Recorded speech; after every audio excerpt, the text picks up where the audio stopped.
जय हिंद दोस्तों।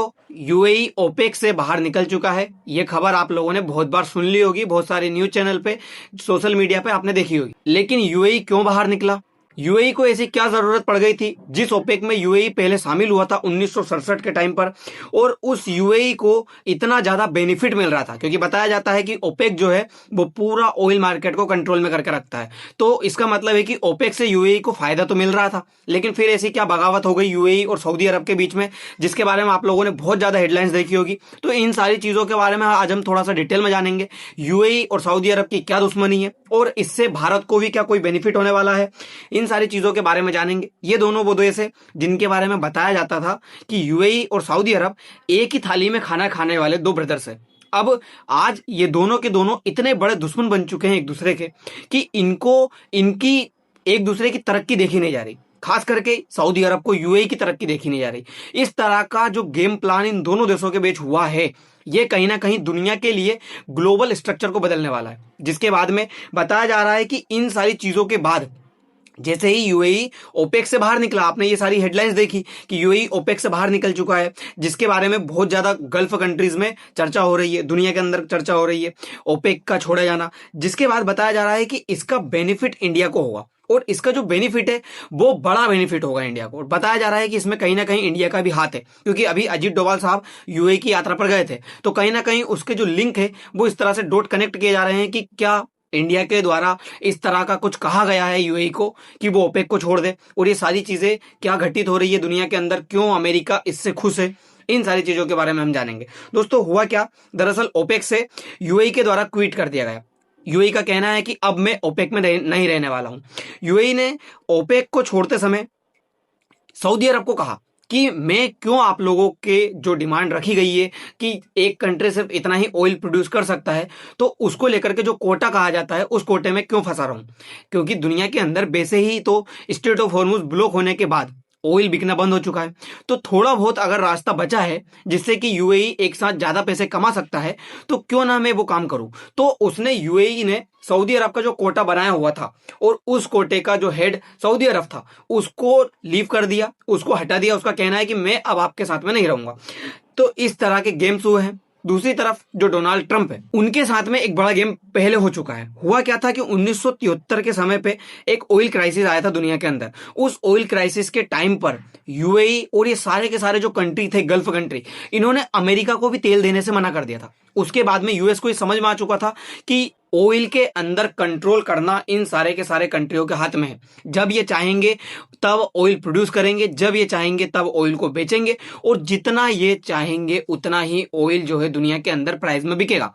ये सारी चीजें डोनाल्ड ट्रंप को यानी कि अमेरिका को 1973 में समझ में आ चुकी थी। उसके बाद में अमेरिका हमेशा से चाहता था कि यूएई और जो ये कंट्रीज है ये ओपेक को खत्म करे, फ्री हैंड हो जाए, जो जितना ऑयल प्रोड्यूस करना चाहता है, जितना ऑयल बेचना चाहता है उतना बेचे।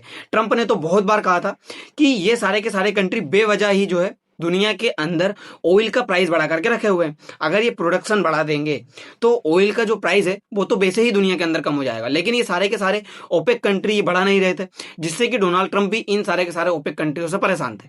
लेकिन फिर अमेरिका के परेशानियों का आज कारण, जब ओपेक से यूएई बाहर निकला तो ये सारे के सारे कंट्री खुश तो हुए, जिसमें अमेरिका को बहुत ज्यादा खुशी हुई है।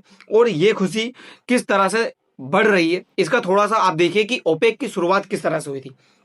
दोस्तों दुनिया के अंदर ऑयल जो है, क्रूड ऑयल, वो धरती के अंदर से निकाला जाता है। अब जमीन के अंदर से निकालने के लिए कुछ ऐसी टेक्नोलॉजी तो चाहिए जो कि जमीन के अंदर से निकलने वाला क्रूड ऑयल को अलग अलग प्रवाजी आसवन के द्वारा करके उसको यूज के लिए बनाया जा सके। तो फिर इस तरह का काम करने के लिए दुनिया के अंदर 7 कंट्रीज थी, 7 कंपनीज थी, जिन्हें 7 सिस्टर्स कहा जाता है। ये 7 कंपनीज ब्रिटेन और यूएस की कंपनियां थी।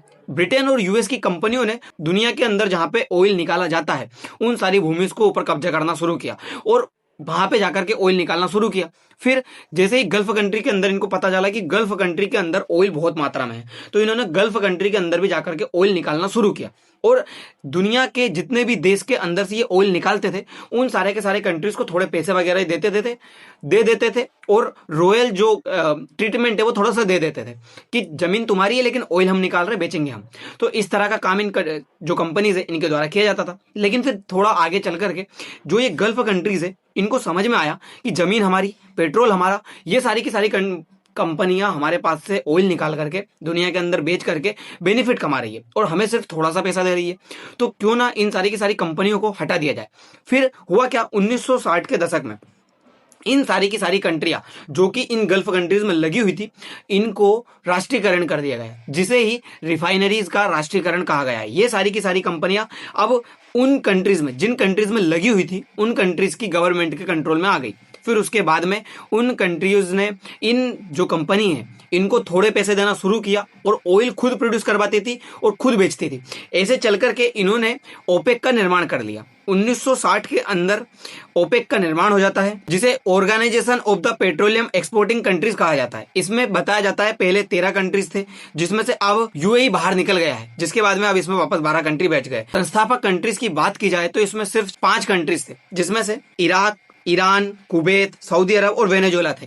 इनकी जो मीटिंग है बगदाद के अंदर मिले थे सारे के सारे कंट्रीज, और बगदाद वार्तालाप भी उसे कहा जाता है। बगदाद के अंदर मिलने के बाद इन्होंने डिसाइड किया था कि इन सारी की सारी जो कंपनियां हमसे पैसे कमा करके ले जा रही है, इनको एक जगह पे हम स्थायी कर देंगे और अब इन्हें राष्ट्रीयकरण करके वो पैसे हम कमाएंगे। तब से ये सारे के सारे कंट्रीज पैसे कमाते आ रहे, आगे इन्होंने पैसे बहुत ज्यादा कमाए। फिर हुआ क्या कि 1973 के अंदर इजराइल के साथ में इन सारे कंट्रियों का युद्ध हो जाता है। जैसे ही इजराइल के साथ में इन सारे गल्फ कंट्रियों का युद्ध होता है, इन सारे गल्फ कंट्रियों ने दुनिया को ये दिखाना शुरू कर दिया। हुआ क्या था, इजराइल ने सारे के सारे कंट्रियों के ऊपर कब्जा करना शुरू कर दिया था। अब इन सारे कंट्रीज को ये समझ में आ चुका था कि यदि इजराइल को रोकना है तो हमें ऑयल देना बंद करना पड़ेगा दुनिया के अंदर। और सिर्फ ऐसे ही नहीं, हर उस कंट्री को ऑयल देना बंद करेंगे जो इन कंट्रीज की हेल्प कर रहा है, जिसमें ही जो है अमेरिका भी शामिल था। अमेरिका भी इन कंट्रीज की हेल्प कर रहा था, जिसमें इजराइल है, तो अमेरिका को भी ऑयल देना इन कंट्रियों ने बंद कर दिया। तब डोनाल्ड ट्रंप यानी कि अमेरिका को ये समझ में आ चुका था कि ओपेक एक ऐसी संस्था बन चुका है जो कभी भी दुनिया के अंदर मोनोपोली लेकर के आया हुआ है ऑयल के ऊपर पे, और चाहे जितना ये ऑयल कंट्रोल कर सकते हैं, चाहे जितना ये ऑयल तब प्रोड्यूस कर सकते हैं। तब से ये सारे के सारे कंट्रीज ऐसे ही चलता रहा और 1967 के अंदर जो यूएई है ओपेक में शामिल हुआ। ओपेक में शामिल होने के बाद आज 1967 से 2026 में यूएई इस ओपेक से बाहर निकल रहा है, और ओपेक से बाहर निकलना पूरा का पूरा सऊदी अरब के ऊपर ढोला जा रहा है। सऊदी अरब की वजह से यूएई आज इस ओपेक को छोड़ रहा है। देखो, अगर देखा जाए तो दुनिया के अंदर 12 कंट्री ओपेक में शामिल है और 10 कंट्री अलग से, जिसे ओपेक प्लस कहा जाता है, जिसमें रसिया वगैरह आते हैं। रसिया के जितने भी मिले जुले कंट्रीज है वो ओपेक प्लस में आते हैं। ये सारे के सारे कंट्री ओपेक प्लस की तहत काम करते हैं। जिसके बाद में होता क्या है, ओपेक और ओपेक प्लस कंट्री जो है वो दुनिया का लगभग 60% ऑयल जो है एक्सपोर्ट वो कंट्रोल में रखते हैं। और अगर ओपेक कंट्री की ही बात की जाए तो ये लगभग 40% ऑयल जो है कंट्रोल में रखते हैं। और यदि ज्ञात भंडार की बात की जाए तो ऑयल का ज्ञात भंडार ये 80% तक अपने कंट्रोल में रखते हैं। तो ये सारे के सारे कंट्री बहुत ज्यादा इंपॉर्टेंट है। देखिए, होता क्या है, सऊदी अरब के द्वारा दुनिया के अंदर ये सारे जो कंट्रीज ओपेक कंट्रीज है, ये जो ऑयल प्रोड्यूस करते हैं, इनकी एक लिमिट फिक्स कर दी जाती है, जिसे कोटा कहा जाता है। इस कोटे में देखिए, सऊदी अरब जो है लगभग 9 मिलियन बैरल पर डे तक प्रोड्यूस करता है। फिर इराक, फिर ईरान, और यूएई जो है वो लगभग 3 मिलियन बैरल पर डे तक ऑयल प्रोड्यूस करता है। जिसके बाद में यूएई को ये समझ में आता है कि सऊदी अरब ज्यादा ऑयल प्रोड्यूस कर रहा है और हम कम ऑयल प्रोड्यूस कर रहे हैं। एक तो पहले ही स्टेट ऑफ हॉर्मुज रुकी हुई है, उस स्टेट ऑफ हॉर्मुज रुक जाने की वजह से इनकी इकोनॉमी पहले ही खराब हो चुकी है। अब जैसे ही स्टेट ऑफ हॉर्मुज ओपन होगी तो भारी मात्रा में इनको ऑयल बेचना होगा। तो यूएई का कहना है, मैं आपके इस कोटा से बाहर निकल रहा हूं, आपके पूरे सिस्टम से बाहर निकल करके मैं अब अपने हिसाब से ऑयल प्रोड्यूस करूंगा और ऑयल को बेचूंगा। जिसमें यूएई का कहना है कि मैं अब लगभग 5 मिलियन बैरल पर डे तक प्रोड्यूस करके दुनिया के अंदर बेचूंगा। अब इसमें भारत का ट्विस्ट कहां से आता है, भारत एक बड़ा इसमें अहम रोल निभाने वाला है। अगर देखा जाए तो ओपेक प्लस कंट्री में आप देख सकते हो रसिया, मेक्सिको, कजाकिस्तान, ये सारे के सारे ऐसे कंट्री जो रसिया की तरफ से काम करते हैं, ये ओपेक प्लस में आ जाते हैं। देखो, दुनिया के अंदर डोनाल्ड ट्रंप के द्वारा पहले ही कहा गया था कि ओपेक प्लस दुनिया के लिए खतरा है। अगर ओपेक प्लस हट जाएगा तो होगा क्या, ओपेक प्लस के हटने से ऑयल ज्यादा से ज्यादा प्रोड्यूस होगा, जिससे कि ऑयल की मात्रा, जो ऑयल का प्राइस है वो दुनिया के अंदर ऑटोमेटिकली कम हो जाएगा। तो डोनाल्ड ट्रंप तो शुरू से ही चाहते थे कि ओपेक का जो सिस्टम है वो खत्म हो। अब जैसे ही यूएई ओपेक से बाहर निकला है, ट्रंप के अंदर अलग से खुशी है। ट्रंप चाहते ही थे कि ये सब कुछ हो, और अब ट्रंप बहुत खुश है इस चीज को देख करके। हुआ क्या था कि जो ये सऊदी अरब है, सऊदी अरब और यूएई, इनके साथ में एक बड़ी प्रॉब्लम शुरू से चली आ रही है। ये दोनों के दोनों कंट्री यमन के अंदर हुती और इनके साथ में जो सपोर्ट करने में लगे हुए हैं हती और हुती को, इसको लेकर के भी पहले लड़ चुके हैं। जिसके बाद में अब हुआ क्या, यूएई शुरू से ही बहुत ये कहिए लोगों की दुनिया की पसंद बन चुका है। और सऊदी अरब अब यूएई जैसा खुद को डेवलप्ड करना चाहता है, एक शहर बनाना चाहता है जैसा अबू धाबी बना हुआ है उस टाइप से। लेकिन फिर भी लोग यूएई को प्रेफरेंस देते हैं क्योंकि यूएई नाम चल चुका है और लोगों की पहली पसंद यूएई बना हुआ है। अब यूएई को जब तक बर्बाद नहीं किया जाएगा तब तक लोग सऊदी अरब के अंदर क्यों आएंगे। तो हुआ क्या, सऊदी अरब चाहता है कि यूएई बर्बाद हो। अब यूएई बर्बाद कैसे होगा, जब ईरान के साथ में वॉर हुआ तो इजराइल एक ऐसा कंट्री है जिसको यूएई की तरफ से सपोर्ट दिया गया है। मतलब यूएई ने इजराइल को एक कंट्री मान लिया है, जिसमें अब्राहम अकॉर्ड के तहत अमेरिका ने इन दोनों कंट्रीज की वार्तालाप करवा दी है, जिसके तहत यूएई ने इजराइल को एक एज ए कंट्री मान्यता दे दी। अब यूएई के साथ में हुआ क्या, यूएई इजराइल के साथ में खड़ा हुआ है, जिससे कि ईरान को यूएई से प्रॉब्लम है। तो ईरान ने यूएई के ऊपर मल्टीपल जो अटैक है वो किए, तो फिर इनको इजराइल की तरफ से न्यूट्रलाइज भी कर दिए गए। जब इजराइल की तरफ से इनको न्यूट्रलाइज कर दिए गए तो ये सारे के सारे कंट्री चाहते थे कि यूएई और ज्यादा धुला जाए, यूएई की जो इकोनॉमी है वो बर्बाद हो जाए, यूएई बर्बाद हो जाए। तो लोगों की पहली पसंद यूएई से हट करके जो मैं खुद का शहर बनाना चाह रहा हूँ ये बन जाए। तो सऊदी अरब ये चाहता है यूएई को इस लेवल पर बर्बाद करना, और ये चीज यूएई समझ चुका है कि ये सारे के सारे मिलकर के मुझे बर्बाद करना चाहते हैं। यूएई को ये सारी की सारी चीज समझ में आ चुकी है, सऊदी अरब का जो गेम प्लान है वो समझ में आ चुका है। यूएई चाहता था कि ईरान को बर्बाद किया जाए, लेकिन सारे के सारे कंट्री चाहते थे कि ईरान को जो है अभी छोड़ दिया जाए। इसी वजह से इन दोनों के बीच में जो अंतरिम इनका कलेश है वो बढ़ चुका था। तो ये कलेश इनके बीच में बहुत ज्यादा इसी वजह से बढ़ा था, जो कि यूएई को समझ में आ चुका था। दूसरा चीज, यूएई को एक और चीज बुरी लगी, वो है सऊदी अरब और पाकिस्तान के बीच हुआ डिफेंस पैक्ट। दूसरी बात हुआ भी क्या है कि जो यूएई के लगभग $3.5 बिलियन कर्ज था पाकिस्तान के ऊपर, वो कर्ज को अचानक से यूएई ने मांग लिया और सऊदी अरब ने पाकिस्तान को दे दिया, और फिर पाकिस्तान ने उसको, यूएई है उसको चुका दिया पाकिस्तान ने। तो हुआ इन दोनों देशों के बीच में ये, अब पाकिस्तान यूएई को साइडलाइन कर रहा है, सऊदी अरब के साथ प्रेम बढ़ा रहा है। जो इनका डिफेंस पैक्ट हुआ कि यदि सऊदी अरब के ऊपर हमला होगा तो पाकिस्तान हेल्प करेगा, और पाकिस्तान पे हमला होगा तो सऊदी अरब हेल्प करेगा।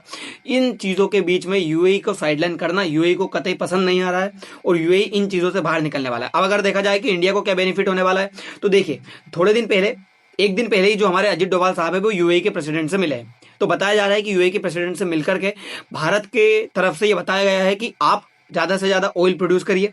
हमें तो वैसे ही 5 मिलियन बैरल पर डे हमारी खपत है, हमें तो ऑयल की ज्यादा से ज्यादा जरूरत है। तो यदि अगर आप ऑयल प्रोड्यूस करोगे तो हम 2 से 2.5 मिलियन के आसपास जो बैरल पर डे है वो तो हम खरीद ही लेंगे खुद ही।